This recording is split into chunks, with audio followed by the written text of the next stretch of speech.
IndyCC, you don't have much time. And what time you have is ticking away. Most days you might be able to avoid that fact, and you can live in such a way that denies that fact, but no one can escape that fact.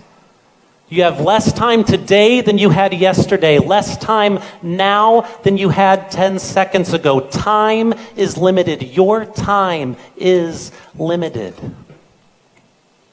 And while we might consider time's limits from time to time, we rarely stop to reflect on the reality that our lives have a span, that they have a beginning, a middle, and yes, an end. Our time is limited. And this reality makes us uncomfortable. This fact that we can't change, it troubles us to the core because our desires are unlimited. And our dreams are many. What we'd like to do and like to see and like to experience, it expands by the day, but our time is limited. This is why the philosophers say that time measures priority. Because our desires are many and because our time is limited, the way we spend our hours and weeks indicates what we value most. So would you take a moment with me now to consider your past year? How did you spend your time?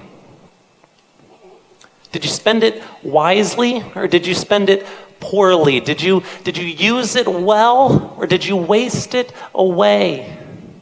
If the way you spent your time this past year were to set the pattern for how you'd spend your time this next year, would you be pleased with where that pattern took you in 5 years or 10 years? Time is limited, and the fearful avoid this reality, and the prideful deny this reality. But those who are wise, those who have ears to hear, those who embrace the reality that our lives have a God-given span, they live differently. And they think differently, and they pray differently. In Psalm 90, Moses pours out his heart to God in prayer. And he says this, he says, God, before the mountains were formed or before you brought the world into being, from everlasting to everlasting, you are God. 1,000 years in your sight is like a day that has just passed by, or like a watch in the night. Moses says, God, for you, there are no limits in time. But he goes on. And he says, our days may be 70 years or 80 if our strength endures. But they pass by so terribly and they're full of sorrow. They're here today and gone tomorrow. He says we fly away. Moses prays to God, God, for you there is no limit in time, but our time is limited. And then he makes a request. Then he asks God for something. Then he does what we so often neglect to do. Moses prays, Lord, teach us to number our days so that we might gain a heart of wisdom. Lord, teach us to number our days so that we might gain a heart of wisdom. And IndyCC, that prayer, that ancient prayer, is at the heart of this conference. That prayer is our prayer for you.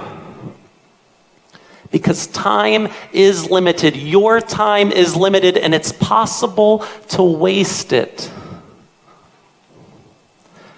In these next 4 days in IndyCC, will you promise me this? Will you take time to connect with the author of time to consider your time?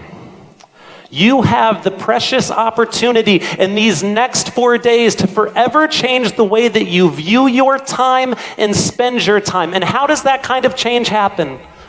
How does that kind of great transformation take root? Well, here's how. It starts in prayer and confession. And it starts in authenticity and goal setting. It starts in the careful study of Scripture. It starts in times of worship where we give God the honor he's due, recognizing that he's Lord over all, that he's Lord over even our time. IndyCC, it's about time. And it starts here. here. It starts now.